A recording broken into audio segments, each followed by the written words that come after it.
दिल्ली की जनता के सामने एक बहुत ही शॉकिंग स्टोरी हम रखने जा रहे हैं और ये स्टोरी है नगर निगम की।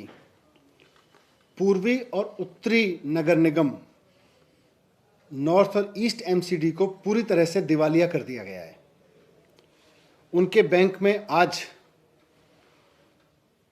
उत्तरी नगर निगम नॉर्थ एमसीडी के अकाउंट में केवल 12 करोड़ रुपए हैं और ईस्ट एमसीडी के अकाउंट में केवल 99 लाख रुपए, 1 करोड़ रुपया भी नहीं है इनके पास में।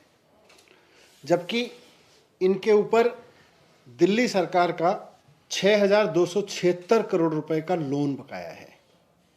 6,276 करोड़ रुपए की देनदारी इनकी दिल्ली सरकार पे है। तो इसीलिए मैंने कहा कि भारतीय जनता पार्टी ने इनको पूरी तरह से दिवालिया कर दिया है, दिवालिया बना दिया है। 14 साल पहले भारतीय जनता पार्टी एमसीडी की सत्ता में आई थी और इस 14 साल में बुरी तरह से इन्होंने नगर निगम को चूस लिया है।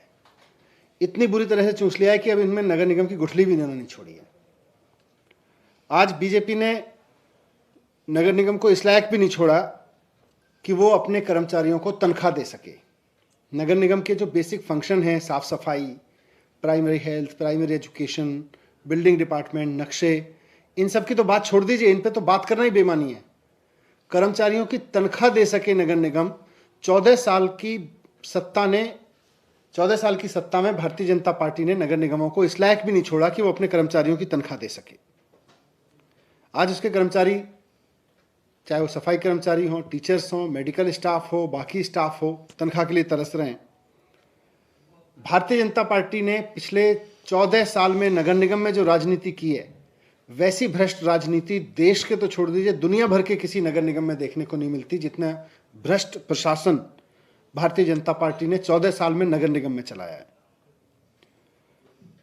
और एमसीडी में भ्रष्टाचार चरम पे है, ये बात हम ही नहीं कह रहे,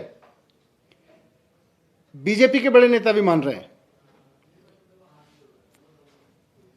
उसके मैं तथ्य रखता हूं, उसके नगर निगम में, एमसीडी में और सेंट्रल गवर्नमेंट में, दोनों में बीजेपी की सरकार है।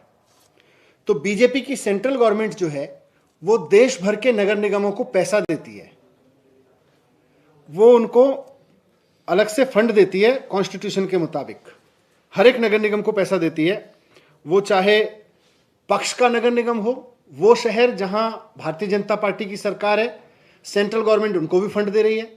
वो शहर जहां कांग्रेस की, सपा की, बसपा की, लेफ्ट की, टीएमसी की, किसी और की सरकार है नगर निगम में, वहां के लिए भी भारतीय जनता पार्टी की केंद्र सरकार पैसा दे रही है।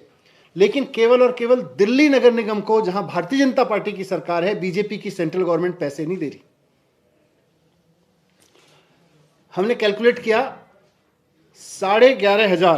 11,500 करोड़ रुपए देने हैं इनको, सेंट्रल गवर्नमेंट को, नगर निगमों को।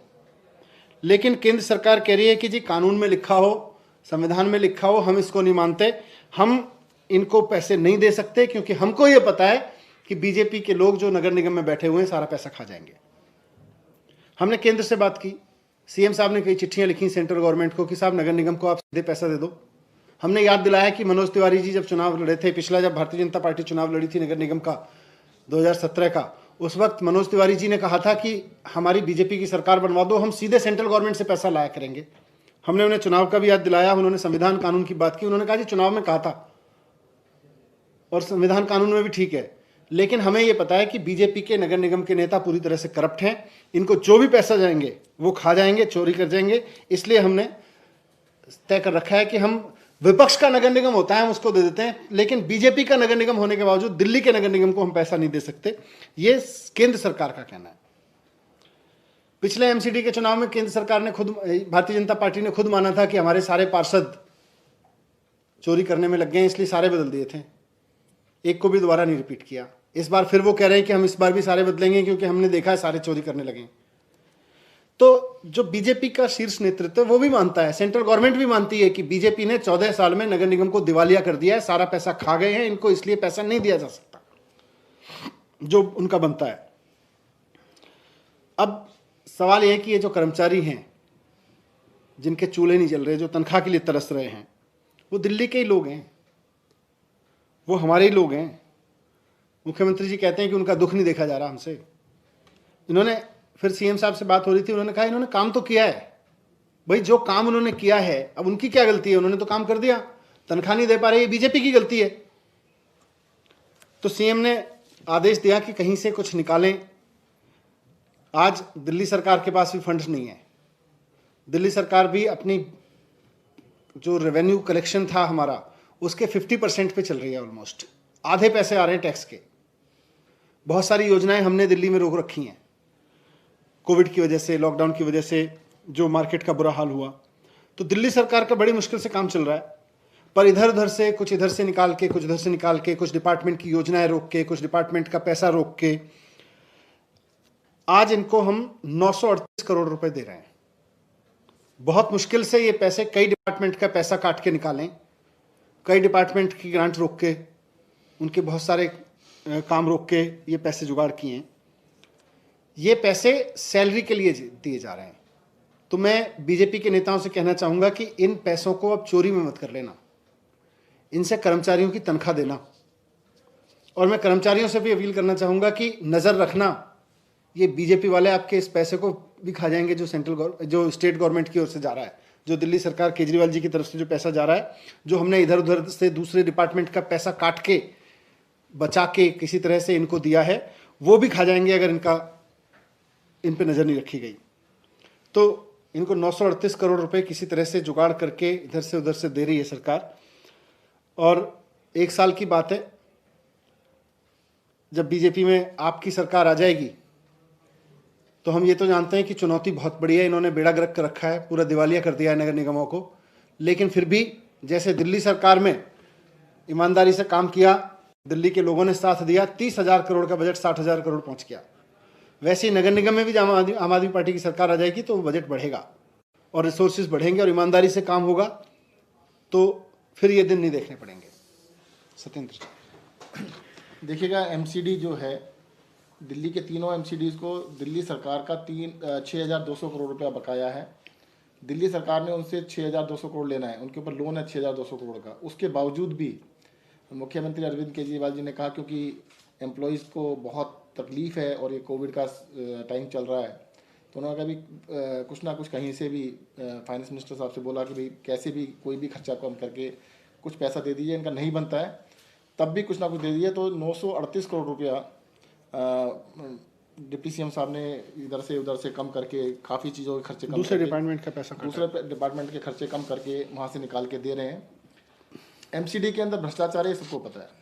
और अगर इसकी बड़ी बात बताने की जरूरत नहीं है, अपने पड़ोस में देख लीजिए, कहीं भी देख लीजिए, लेंटर के रेट है फिक्स।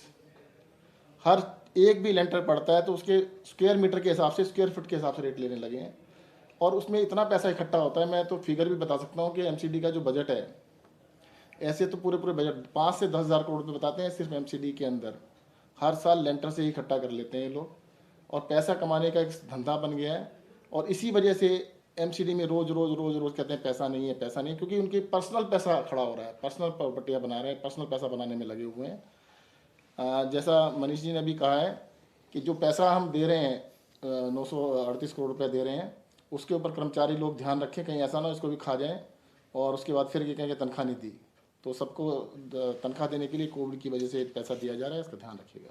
सर, ये जो मैनेज करके दिया जा रहा है, इससे दूसरी योजनाओं में कुछ पर ज़्यादा असर दिखेगा या ज़्यादा कटौती की गई है कि कम? नहीं, देखिए, हमारे पास में तो वैसे ही इस बार मैं बार बार कहता रहा हूँ कि दिल्ली की सरकार आधे बजट पे ही काम कर रही है, आधा टैक्स मिला है और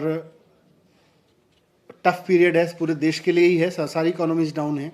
तो वैसे में दिल्ली सरकार के लिए भी अपना काम चलाना मुश्किल है।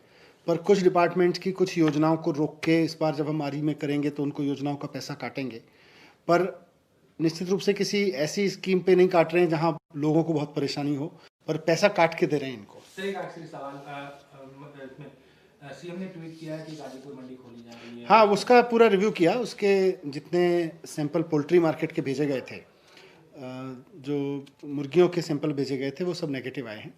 तो फिर सारा रिव्यू करके मुख्यमंत्री जी ने कहा है कि अब जो हमने बैन लगाया था और मार्केट पे जो बैन लगाया